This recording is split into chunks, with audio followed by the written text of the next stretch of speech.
Yes, Wilfred. This particular issue is a relatively small one. It's almost certainly an accident. A flight from Pakistan via Oman into Heathrow was detected with some uranium on board, some scrap metal. I have to say, if that was terrorists trying to bring it in, they would bring it into the one place in the UK that would be bound to catch it.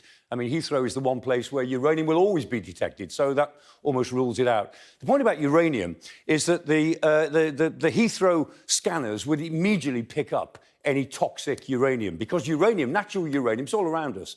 It's known as uranium-238. That's the isotope. And uranium-238 is 99% what it is, uranium-238. But 1% of it is something different. 1% of it is partly, that is 3/4 of that 1%, 0.7 of it, is uranium-235, which is the isotope which is fissionable.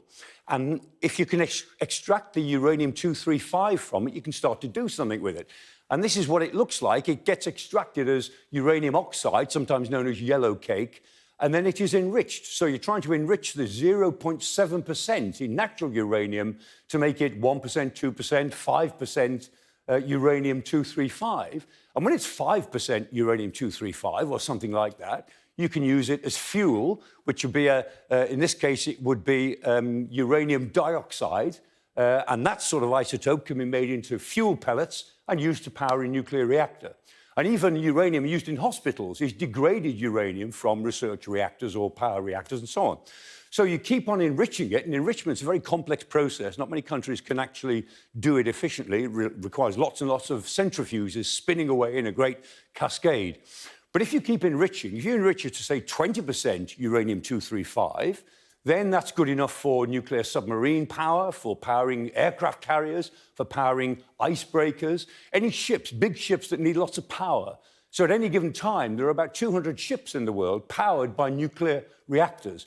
And if you keep on enriching to 90% uranium-235, then that is bomb-grade material. That gives you enough to make a nuclear bomb. Now, it's quite difficult then to make it work, but nevertheless, uranium-235 at 90% enrichment is nuclear-powered material. And the point about all of this is that uranium-235 is the useful part of natural uranium, which is around us all the time and is completely harmless. But once you begin to deal with uranium-235, it has a half-life of 700 million years. So once you begin to manipulate natural uranium, uranium-238, to the good stuff that you can use for all sorts of purposes, uranium-235, you've got to live with it forever. And that means it will always, always be some sort of a security problem.